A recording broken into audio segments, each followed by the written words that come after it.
नेहा शर्मा जी। राधे राधे। राधे राधे महाराज जी। महाराज जी, मुझे मरने से बहुत डर लगता है। मुझे सबको पता लगता है है यार, कि मरने के लिए कौन शौक में बैठा है। मरने का शौक किसको है? सबको लगता है कि यार महाराज जी, मरेला। किसी को रोग या बीमारी सुनती हूँ, देखती हूँ, तो मुझे भय लगता है कि ये महाराज जी क्या है, मेरे बुरे कर्मों का फल है?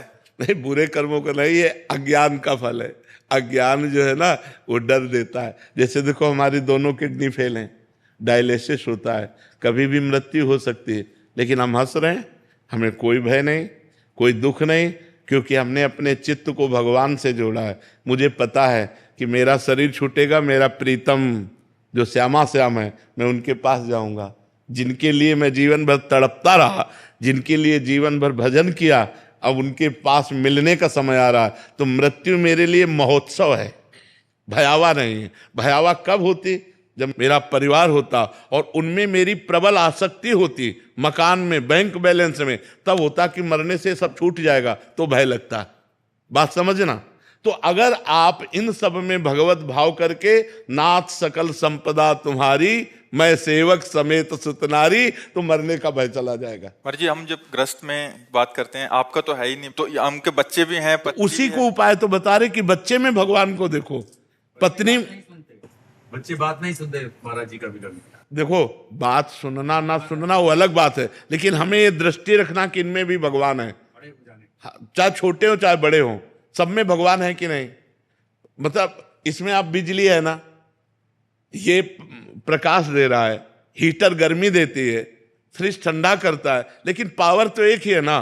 तो अच्छा आचरण वाला या बुरा आचरण वाला, ये उस करण का प्रभाव है, लेकिन उसमें जो पावर है वो परमात्मा एक ही है। बस उस परमात्मा को सर्वत्र देखने वाला मुक्त हो जाता है। हम जो प्यार करें पत्नी को या पुत्र को, उसमें परमात्मा भाव से करें, तो हम बंधेंगे नहीं, फिर डर नहीं लगेगा। नहीं तो सब कुछ जीवन भर यहाँ किया और जो किया वो सब छूट रहा है, इस बात से मृत्यु भयावह हो जाती है। मृत्यु भय लगता है कि सब छूट जाएगा, प्यारी पत्नी, प्यारा पुत्र, प्यारा मकान, प्यारा बैंक बैलेंस, सब छूट जाएगा। तो मृत्यु से इसलिए डर लगता है। नहीं, मरने से सब जग डरा, मेरो मन आनंद, कब मरी हो कब भेटी हो पूरन परमानंद, कब शरीर छूटेगा और मैं परमात्मा प्राप्त हो, परमात्मा के समीप पहुंचूंगा, अपने प्यारे के समीप पहुंचूंगा। तो मरने का डर तभी मिटेगा जब भजन करोगे, खूब नाम जप करो और सब में भगवत भाव करो, सबकी सेवा करो, तो मृत्यु का भय धीरे धीरे कम हो जाएगा। जैसे जैसे ज्ञान आएगा वैसे वैसे मृत्यु का भय नष्ट हो जाएगा। आनंद सिंह जी। जी राधे राधे महाराज जी, आपके चरणों में कोटि कोटि प्रणाम। महाराज जी, मेरा प्रश्न है कि ग्रस्त से जुड़े व्यक्ति के लिए भक्ति योग का मार्ग या फिर कर्म योग का मार्ग, दोनों में से क्या मार्ग महाराज जी?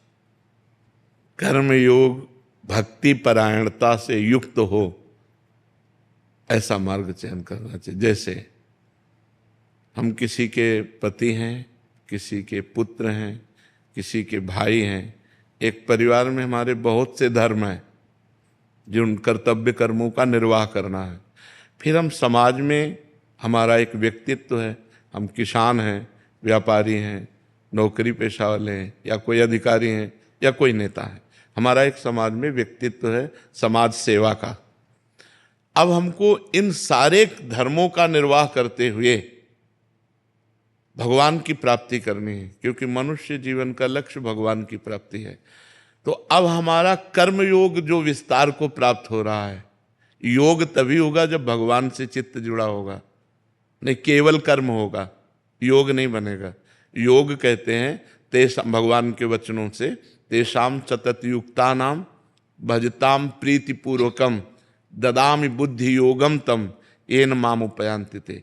बुद्धि का भगवान में स्थित रहना, निरंतर नाम जप चलना, प्रेम पूर्वक भगवान का भजन करते हुए कर्म करना, ये भक्ति परायण कर्म योग हो गया।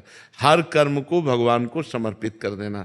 जैसे माँ में भगवान को देखा, पिता में भगवान को देखा, पूज्य जनों में भगवान को देखा, उनकी सेवा की और उस सेवा कर्म को भगवान में समर्पित कर दिया, अब ये कर्म योग बन गया।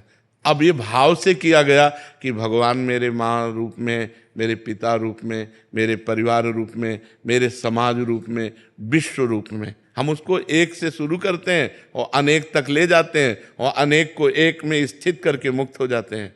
एक से शुरू करते हैं, माँ पिता भगवान गुरु, जहाँ भी गुरु साक्षात परब्रह्म अब उसको अनेक में ले जाना है हमको। अखंड मंडलाकारम व्याप्तमेन चराचरम तत्पदम दर्शितमेन तस्मै श्री गुरुवे नमः। शुरू किया एक से और उसको फैला दिया पूरे विश्व में, और फिर फैलाकर एक में स्थित हो गए कि सब जगह एक ही, सर्वम खलमिदम ब्रह्म। अब वो मोक्ष को प्राप्त हो गया।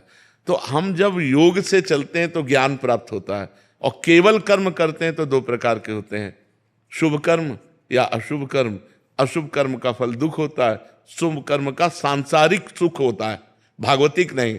लेकिन कर्म योग का फल भागवतिक सुख होता है, क्योंकि उसे हम भगवान के निमित्त करते हैं। किसी भी व्यक्ति में हम भगवान की भावना करके उसके प्रति जो व्यवहार करते हैं, वर्ताव करते हैं, उसे जब हम भगवान को समर्पित कर देते हैं तो भगवत प्राप्ति का योग बना देता है। और जब हम व्यक्ति मात्र करके किसी को खूब खवाया पियाया, खूब दिया लिया, वो पुण्य हो गया, कर्मयोग नहीं बना।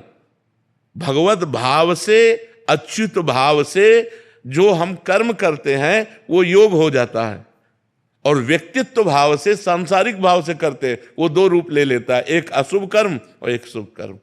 तो कर्म योग तो हम करें, लेकिन उसे भगवान को समर्पित करते हुए भगवत भाव से करें, तो वही भक्ति परायणता के कारण वो हमें भगवत प्राप्ति करा देगा। समझ पा रहे हैं आप जी?